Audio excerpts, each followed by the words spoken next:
Good morning, students. So today we are going to discuss the next topic, cultivation of microorganisms. So before that we have completed anatomy of bacteria, growth curve or nutritional requirements of bacteria. So today's topic is cultivation of microorganisms.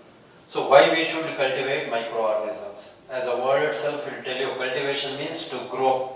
So you are growing microorganisms in your lab.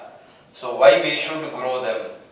The most important reason is identification and studying of bacteria. So we have to study about bacteria, its characters like morphological characters, biochemical characters, and how to identify them. For that you need the specimen. So therefore, to study them, we have to grow them. So that's why cultivation of bacteria is very important in identification and studying of a bacteria. Second most important is for research studies in pathogenicity. So you have to understand how the bacteria give the disease. So the ability to give the disease or an infection is called pathogenicity. So there are so many research work is done to understand about the pathogenicity done by the bacteria. So next is antibiotic sensitivity of a bacteria. So that means you have to identify which antibiotic is more powerful in resisting the growth of a bacteria. For these reasons, you have to grow the microorganisms in your lab. That's why it is a cultivation of microorganisms or cultivation of bacteria. So Robert Koch was the first scientist or a microbiologist to use the media. So what do you mean by media then? See, media is the one which provides all the nutrients for the growth of a bacteria. So media means it contains all the essential requirements for the growth of a bacteria, that can be called as media. So media, there are different types. So broadly we can say there are natural media, another one is synthetic media. So natural media means, as we know, these bacteria will grow in all the natural organisms. Like man is a natural media, animal is a natural media, plant is a natural media, soil is a natural media, water is natural media. You take any natural thing that is present on this planet contains microorganisms. So that clearly indicates that microorganisms are the bacteria ubiquitous. Ubiquitous means they are present everywhere. So water, soil, food, plants, animals, etc. all are media for the microorganisms, that is bacteria. That means bacteria will depend on these organisms for its growth and reproduction. So that's why we all come under natural media. But as we are cultivating the microorganisms in our lab, we have to prepare a media. So when you prepare, it is called as synthetic media. So synthetic means the nutrients what we provide for the bacteria in a controlled conditions is synthetic media. So natural media is not in our control. The bacteria will grow in the organisms, in the soil, in the plants, in the animals, etc. So it is not in our control, whereas synthetic media is the one which you have prepared according to the requirements of that particular bacteria.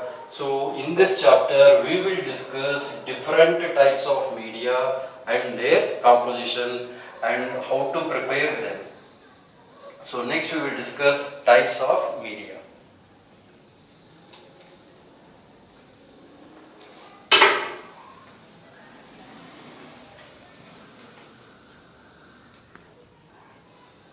So types of media. So you can classify media on the basis of its physical state.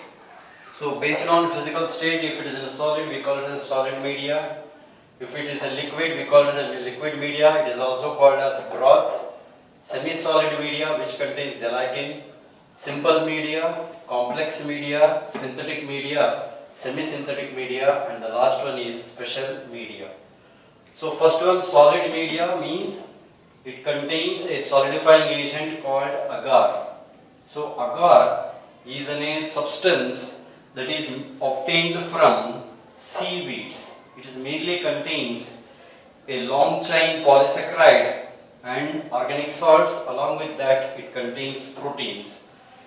See, it has no nutritional value. That means it does not provide any nutrients to the microorganisms, but it will provide a solidifying agent. It acts like a solidifying agent, or it provides a solid media for the growth of the microorganisms.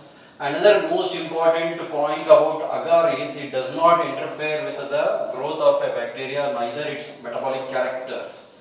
So the unique feature of agar is it solidifies at 40 degree, but it melts at 90 degree. That means at room temperature agar is solid, at high temperature it is in a liquid. So thereby, if you call it as in a solid media, that means it clearly indicates it contains agar. So what is agar? It is a polysaccharide obtained from seaweeds used as a solidifying agent.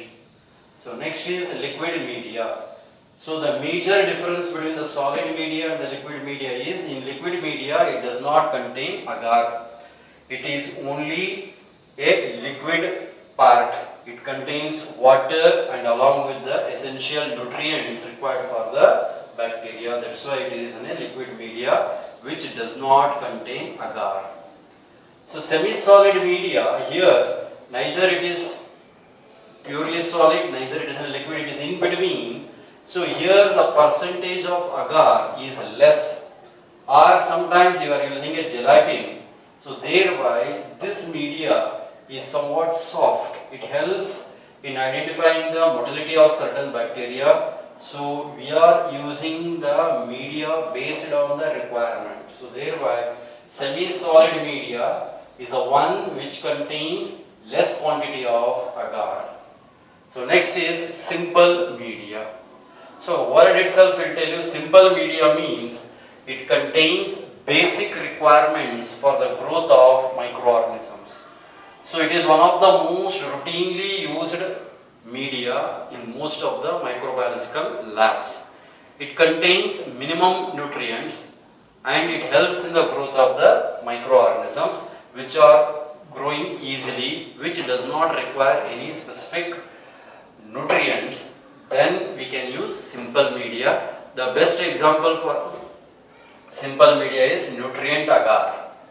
So next is complex media. As a word itself will tell you, it contains certain specialized substances which makes it complex to bring out certain characters present or of the bacteria. So that means you are using complex media to identify certain specialized characters. So synthetic media is also known as well-defined media. It is a one way you have no exact composition of the media. So you have weighed exactly the required ingredients and you have prepared. That's why it is called as synthetic media. Semi-synthetic media means where the composition may not be exactly as synthetic media. So then we call it as a semi-synthetic media. The last one is special media. Word itself will tell you these medias are very specific in their usage. So that means whenever you are using special media, that means you are using it for a specific reason. Then it is called as special media. So we can classify media based on the physical state as solid media, liquid media, semi-solid media. You can classify them based on their composition like simple media, complex media, synthetic media and semi-synthetic media. And the most widely used medias are special medias to bring out some specialized characters or to identify certain specific characters of the microorganism, or it may require some special ingredients for its growth. So now we have to discuss in detail about different types of special medias. So before going to the special medias, we will understand what you mean by simple media and what is its composition.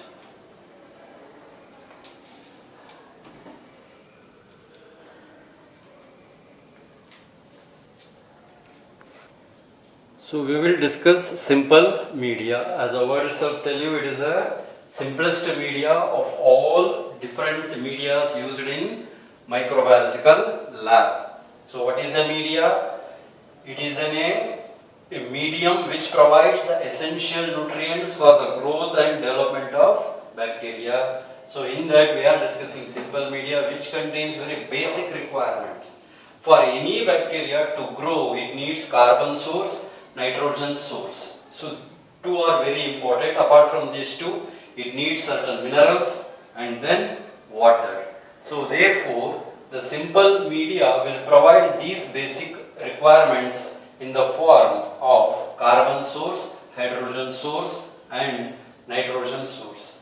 So here we are providing these things in a peptone which provides nitrogen and carbon, meat extract which provides carbon and hydrogen and nitrogen, minerals we are providing sodium chloride and the water as a medium and we are adjusting the pH 7.5. So only three basic components: peptone, meat extract and sodium chloride. So this itself is sufficient to prepare a simple media. That's why it is called a simplest media of all, because it does not contain any of the long list of ingredients. It contains very minimum ingredients through which you can prepare a media and which supports the growth of the microorganism. But one thing you should remember about simple media is few bacteria will not grow in simple media. So it is a basic medium which you can grow for most of the microorganisms, which does not require any specialized ingredients, which does not require any specialized minerals. So such microorganisms like E. coli, Staphylococci, Streptococci, so many microorganisms are there which can be easily grown in simple media. So most common example for simple media is nutrient agar, nutrient broth and peptone water. So the difference between the nutrient agar and the nutrient broth, I have already said you, if you add agar, it is a solidifying agent, then it is called nutrient agar, it is solid media. If I don't add agar, then it becomes a liquid media, it is called as nutrient broth. The composition for both the media is same. The only difference is this contains agar, this does not contain agar. So one more example we are discussing under simple media, that is peptone water. As the name itself will tell you, it contains mainly peptone and water, which is also widely used as a basic media. So in case of nutrient broth, they have been classified into three types based on the meat extract. So if you use a meat extract, then it is called as meat extract broth. If you use a meat which has been cooked in a water, then it is called digestive or meat infusion broth. If it is meat is in a liquid state or in a water state, then it is called as digestive broth. So nutrient broth is of three types. If you use meat extract, it is called meat extract broth.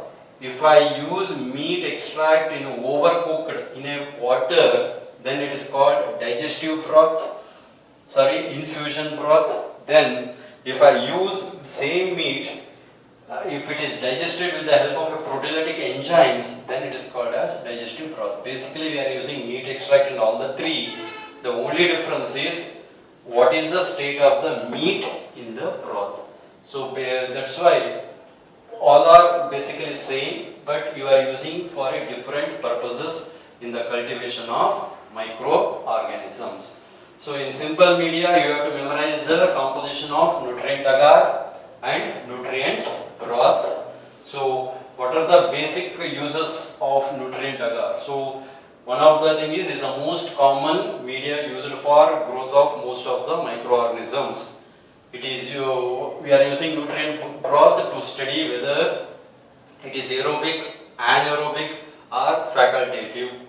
We are using nutrient broth to study the motility. So therefore simple media has uses, but the disadvantage is it will not support few bacteria for the growth because it contains minimum ingredients which are very basic. So that's why It is called basic media or simple media. In the next class, we will discuss the special medias which are used for special reasons, which contain special ingredients, that we will discuss in the next class.